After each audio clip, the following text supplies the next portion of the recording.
सही कह रहा हूँ कि नहीं कह रहा हूँ मैं? एक बच्चा पढ़ाई नहीं करना चाहता है आज।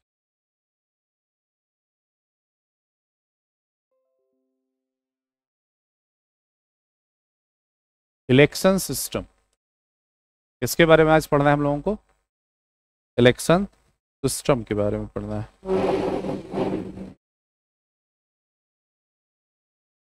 ठीक है बात? हम्म। तो देखो, बेसिकली दो तरह के इलेक्शन सिस्टम होते हैं। एक है फर्स्ट पास्ट दी तो पोस्ट सिस्टम, और दूसरा है हमारे पास क्या, प्रोपोर्शनल रिप्रेजेंटेशन।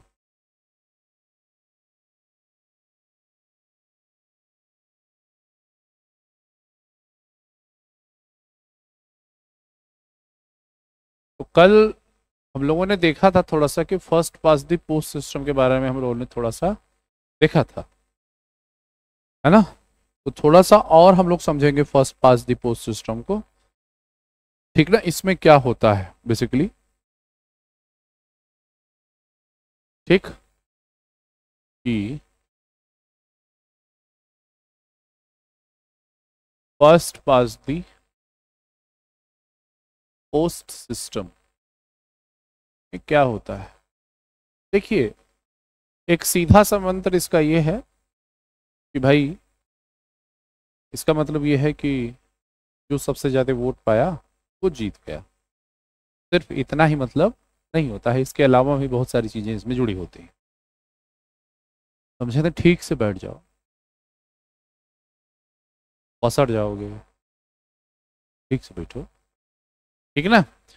इसके कई मतलब होते हैं, वो देखते हैं क्या। कई मतलब का मतलब है कि कई फीचर्स जुड़े होते हैं इसके, है ना? ये नहीं कि हम बोल दिए कि समझने के लिए कि इसका मतलब ये है कि जो ज़्यादा वोट पाया वो जीत गया। ये तो होता ही है, इसके अलावा भी बहुत सारी चीज़ें इसके साथ इन्वॉल्व। जैसे पहली चीज होती है द कंट्री। इसमें क्या होता है? द कंट्री डिवाइडेड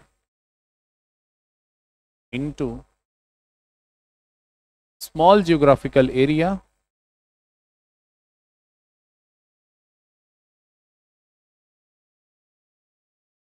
पूरी देश को छोटे छोटे स्मॉल जियोग्राफिकल एरिया में क्या कर दिया जाता है?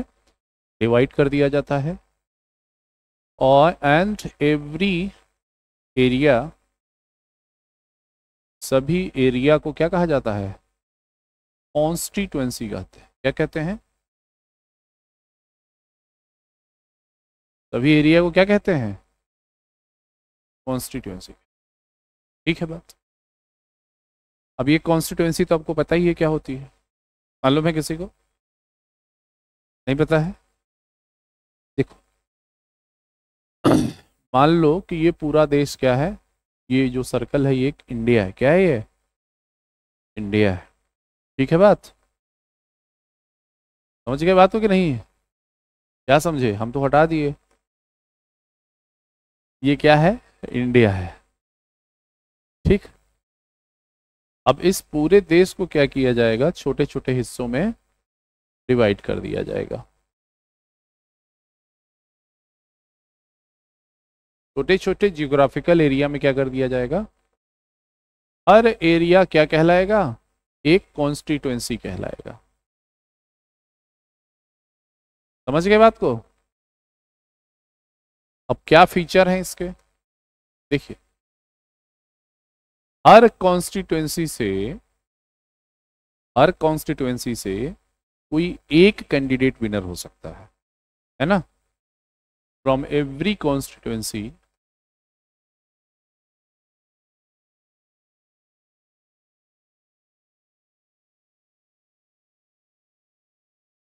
Only one winner can be declared. ठीक। जैसे रॉबर्ट्सगंज कॉन्स्टिट्युएंसी होगी, तो रॉबर्ट्सगंज कॉन्स्टिट्युएंसी में जब मेंबर ऑफ पार्लियामेंट के लिए इलेक्शन होते हैं, तो जैसे अभी हमारे यहाँ के सांसद कौन है? श्री छोटेलाल खरवार हैं, ठीक ना? तो जब वो इलेक्शन लड़े होंगे तो क्या सिर्फ वही लड़े कि उनके साथ और लोग भी इलेक्शन में कॉन्टेस्ट किए? और लोग भी कॉन्टेस्ट किए होंगे। लेकिन क्या विनर और लोगों को भी बनाया गया कि सिर्फ इनको बनाया गया? सिर्फ एक ही पर्सन को क्या किया गया? विनर बनाया गया। क्यों बनाया गया? क्योंकि सबसे ज्यादा वोट इनको पड़े थे। बात समझे कि नहीं? इसका मतलब ये हो गया कि from every and each constituency the people belong to the constituency are free to contest in the election. यानी इलेक्शन में कई लोग खड़े हो सकते हैं। दैट इज द क्या कह सकते हैं कि इसको, that is the significance of democracy, that anybody who want to be contest in election he can be contest. इसमें कोई प्रॉब्लम नहीं है। भाई तुमको इलेक्शन लड़ना है, तुम जो भी रिक्वायरमेंट्स होती हैं कि एज 25 ईयर्स होनी चाहिए लोकसभा के इलेक्शन के लिए, ठीक ना? क्या होनी चाहिए? एज 25 होनी चाहिए। पागल आपको नहीं होना चाहिए और बैंकक्रप्ट आपको नहीं होना चाहिए। आपके ऊपर कोई 2 ईयर से ज्यादा का कोई मुकदमा यानी सजा आपको न मिली हो। समझे बात को?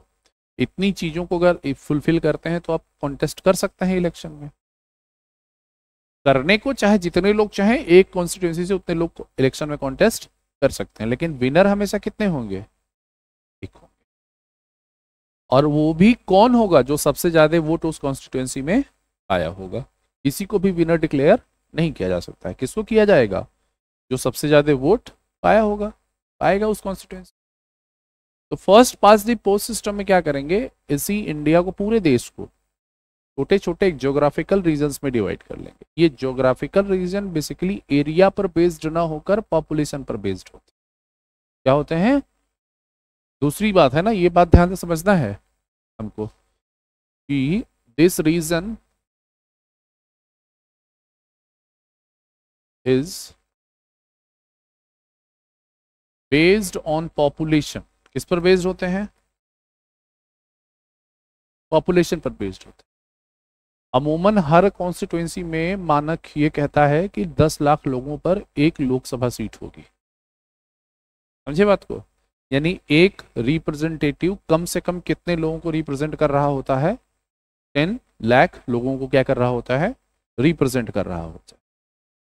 लेकिन हमको पता है कि पॉपुलेशन का जो डिस्ट्रीब्यूशन होता है वो डिफरेंट डिफरेंट नेचुरल फैक्टर्स पर डिपेंड करता है ना? डिफरेंट नेचुरल फैक्टर्स पर डिपेंड करने का मतलब है कि पर्टिकुलर जियोग्राफिकल एरिया की लोकेशन या रिलीफ कैसा है। रिलीफ का मतलब वो, क्या वो माउंटेनियस स्टेट तो नहीं है? क्या वो फॉरेस्ट रीजन तो नहीं है? क्या वो वेटलैंड तो नहीं है? या कोई एक ऐसा रीजन है जहां बारिश नहीं होती है? या कोई एक ऐसा रीजन है जहां पानी कम मात्रा में है? ये सारे या कोई ऐसा रीजन तो नहीं है जहां पर क्लाइमेटिक कंडीशन काफी क्रूशियल है? ये कुछ ऐसे फैक्टर्स हैं जो पॉपुलेशन के डोमेस्टिकेशन को इम्पैक्ट करते हैं। साथ ही साथ इंडस्ट्रियलाइजेशन भी पॉपुलेशन के डोमेस्टिकेशन को इन्फ्लुएंस करता है। आप देखेंगे कि जो भी शहर हैं वो काफ़ी डेंस हैं क्योंकि वहाँ पर अपॉर्चुनिटीज़ ज़्यादा हैं। अपॉर्चुनिटीज़ का मतलब कि एजुकेशनल अपॉर्चुनिटीज़ अच्छी हैं शहरों में हमारे यहाँ। कहाँ तो ऐसा ही जाता है। हम भी मान के चलेंगे, हम क्यों अपने देश की बुराई करें कि शहरों में एजुकेशनल अपॉर्चुनिटीज़ अच्छी नहीं? बहुत अच्छी है। मेडिकल फैसिलिटीज़ अच्छी होती हैं शहरों में, जॉब अपॉर्चुनिटीज़ अच्छी होती हैं शहरों में, लिवलीहुड की अपॉर्चुनिटीज़ अच्छी होती हैं शहरों में। उसके साथ साथ गवर्नमेंट जो सर्विसेज देती है, जैसे रोड एंड पब्लिक ट्रांसपोर्टेशन जो होता है वो अच्छा होता है ना? तो ये कुछ फैक्टर्स हैं जो पॉपुलेशन के डोमेस्टिकेशन के लिए या माइग्रेशन के लिए रिस्पॉन्सिबल होते हैं। ये फैसिलिटी, ये सुविधा जहाँ अच्छी मिलेगी वहाँ पर लोग ज़्यादा बसना शुरू करेंगे। जैसे अरुणाचल प्रदेश में पॉपुलेशन की डेंसिटी बहुत कम है, वहीं बिहार में चले आओ तो पॉपुलेशन की डेंसिटी बहुत ज़्यादा हो जाती है, पूरे देश में सबसे ज़्यादा है। पूरे स्टेट की बात मैं कर रहा हूँ। दिल्ली में चले जाओ तो पूरे देश में सबसे ज़्यादा है। देखो, अगर तुम अरुणाचल प्रदेश में जाते हो तो सेंसस 2011 के अकॉर्डिंग वहाँ पर पॉपुलेशन डेंसिटी बहुत कम है, लगभग 1% पर किलोमीटर स्क्वायर के एरिया में है। क्योंकि माउंटेनियस स्टेट है, लाइफ जो है काफ़ी ज़्यादा क्रूशियल है, वहाँ पर सर्वाइव कर पाना बहुत मुश्किल है। भाई पहाड़ों पर ना ही पानी ठीक से मिलेगा आपको और ना ही खाने के लिए फसलें ठीक से पैदा कर सकते हैं। और ना ही कोई इंडस्ट्री डेवलप कर पाएंगे, ना ही रोड एंड ट्रांसपोर्टेशन के लिए कुछ कर पाएंगे वहाँ पर। पहाड़ों पर आप कैसे बनाएंगे? हिमालय में क्या आप सड़कें बना देंगे क्या? नहीं बना पाएंगे, बनाएंगे भी तो बहुत मुश्किल होगा, बहुत कॉस्टली होगा। वहीं आप भी उत्तर प्रदेश में आ जाइए, भारत का सबसे ज़्यादा पॉपुलेटेड स्टेट है। इसका रीज़न ये नहीं है कि उत्तर प्रदेश के लोग बच्चे पैदा करने में ज़्यादा आगे हैं, ये रीज़न, ये गलत फहमी में मत रहिएगा आप लोग। उत्तर प्रदेश की पॉपुलेशन पूरे देश में आगे इसलिए है क्योंकि लाइफ की फिजिबल कंडीशंस हैं यहाँ पर, है ना। बच्चे पैदा हों, वो पॉपुलेशन बढ़ा दें जरूरी नहीं है, बच्चे पैदा होंगे तो बच्चे मरेंगे भी। अगर बच्चे पैदा होकर सरवाइव कर जा रहे हैं, इसका मतलब है कि मेडिकल फैसिलिटी कैसी है वहां पर, अच्छी है। इसका मतलब है कि फीडिंग फैसिलिटी, खाना वगैरह जो भी वो बच्चे खाएंगे, उनके न्यूट्रिशन की पर्याप्त व्यवस्था आपके राज्य में है। इसकी भी वजह है ना पॉपुलेशन बढ़ने की। बर्थ रेट हाई होने से ही पॉपुलेशन बढ़ जाए ऐसा जरूरी नहीं है, एक फैक्टर होता है। तो बर्थ रेट तो हाई है ही, साथ ही साथ मेडिकल फैसिलिटी अच्छी है, क्लाइमेटिक कंडीशन भी हमारे यहाँ का बहुत बुरा नहीं है, अब सारे मौसम होते हैं हमारे यहाँ। इसके साथ साथ गैंगेटिक प्लेन है। कौन सा प्लेन है? उत्तर प्रदेश गैंगेटिक रीजन में पड़ता है। गैंगेटिक रीजन में पड़ने की वजह से जो यहाँ की सॉइल है वो एलुवियल सॉइल हो गई है। कौन सी सॉइल हो गई है? एलुवियल सॉइल है। और एलुवियल सॉइल जो है वर्ल्ड की one of the most fertile soils में से एक है। इसका मतलब है खाने की भी व्यवस्था यहाँ पर अच्छी है, प्रोडक्शन, क्रॉप प्रोडक्शन क्या है यहाँ पर अच्छा है। भाई पैदा हो जाने से ही कोई बच्चा सर्वाइव कर जाएगा क्या? उसको खाने की सुविधा भी तो चाहिए। तो जब हम खिला पा रहे हैं तभी तो पॉपुलेशन बढ़ रही है, अगर नहीं खिला पाते तो पॉपुलेशन बढ़ती ही नहीं, सीधी सी बात है ना। तो अब कहने का मतलब यह है कि अगर तुम 10 लाख का पैर पकड़ के बैठे रहोगे कि जहां पर 10 लाख लोग हो जाएंगे वहां हम एक कॉन्स्टिट्यूएंसी डिक्लेयर कर देंगे, तो ऐसा नहीं है। हमारे जितने भी माउंटेनियस स्टेट है वहां पर पॉपुलेशन कम है। क्या है? पॉपुलेशन कम है, तो वहाँ नंबर ऑफ सीट का डिस्ट्रीब्यूशन भी कम है। हो सकता है वहाँ 2 लाख पर ही, सिक्किम जैसे हो गया, अरुणाचल प्रदेश हो गया, यहाँ 10 लाख की पॉपुलेशन पर एक रिप्रेजेंटेटिव नहीं होता है क्योंकि पॉपुलेशन कम है। वहीं दिल्ली चले जाओ, यहाँ 10 लाख के ऊपर होंगे। यूपी में चले जाओ 10 लाख के ऊपर होंगे। भाई पूरे सोनभद्र डिस्ट्रिक्ट में कितनी लोकसभा सीट है? लोकसभा सीट पूरे सोनभद्र में 360 है, एक ही है ना, एक सीट है। पूरे सोनभद्र की पॉपुलेशन कितनी है? लगभग 24 लाख है। पूरे सोनभद्र की पॉपुलेशन कितनी है?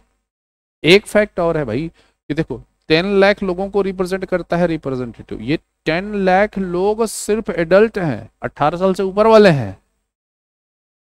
इनके साथ साथ वो लोग भी तो जुड़े हुए हैं जो 18 लाख से कम है।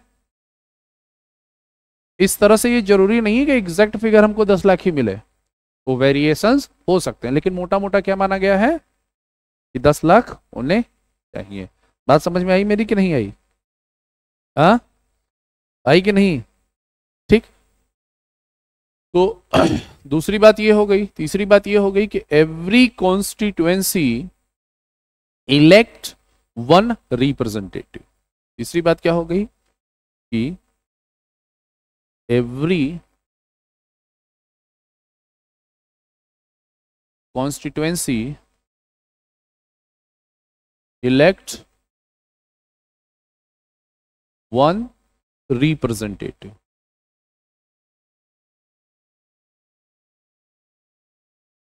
यानी हर कॉन्स्टिट्यूएंसी से चाहे जितने लोग हों उतने लोग इलेक्शन में कॉन्टेस्ट तो कर सकते हैं, लेकिन जीतेगा कौन? जिसके पास सबसे ज्यादा वोट होंगे।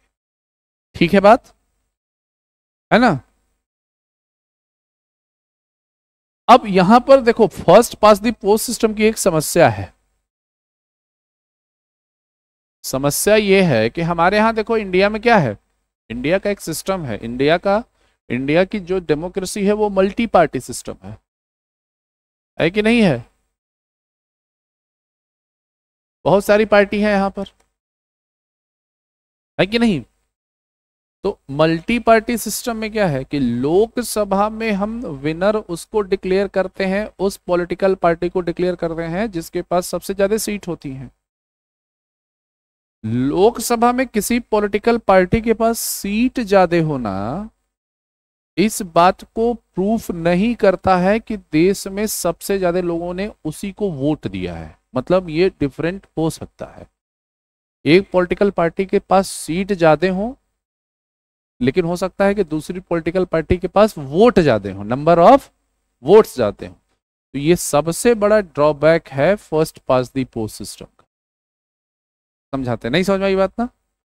आप भाई ये कह रहा है, ये थियरी कह रही है कि भाई जिसके पास वोट ज्यादा है वो जीत जाएगा। दूसरी ही लाइन में ये थ्योरी कह रही है कि जरूरी नहीं है कि जो पॉलिटिकल पार्टी लोकसभा में सबसे ज्यादा सीट जीते उसको सबसे ज्यादा वोट मिले हो। ये तो बड़ा विरोधाभास हो गया, है ना? कंट्राडिक्शन हो गया कहीं थ्योरी में। क्या हो गया? कंट्राडिक्शन हुआ कि नहीं भाई? हम जीत भी रहे हैं और सबसे ज्यादा वोट भी नहीं पाए हैं। ये बड़ी समस्या वाली बात है। ये ड्रॉबैक है, मुझे समझ में आता है कि ये तो ड्रॉबैक है। भाई देखो, एक छोटे से एग्जांपल से मैं आपको समझाने की कोशिश कर रहा हूँ। मैं पता है तुम्हें कुछ नहीं समझ में आ रहा है, नहीं आ रहा है।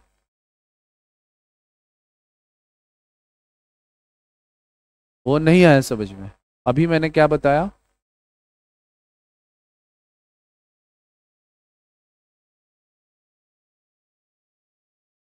कंफ्यूज हो गए? जुल्फ सवार रहे हैं आप?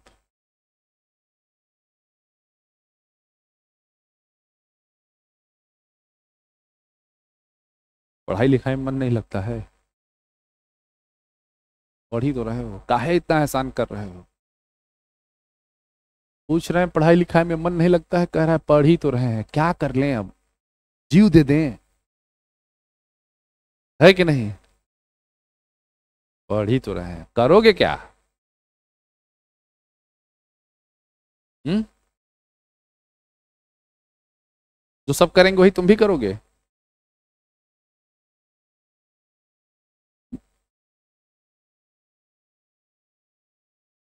इस बात का इस क्लास से क्या रिलेवेंट है?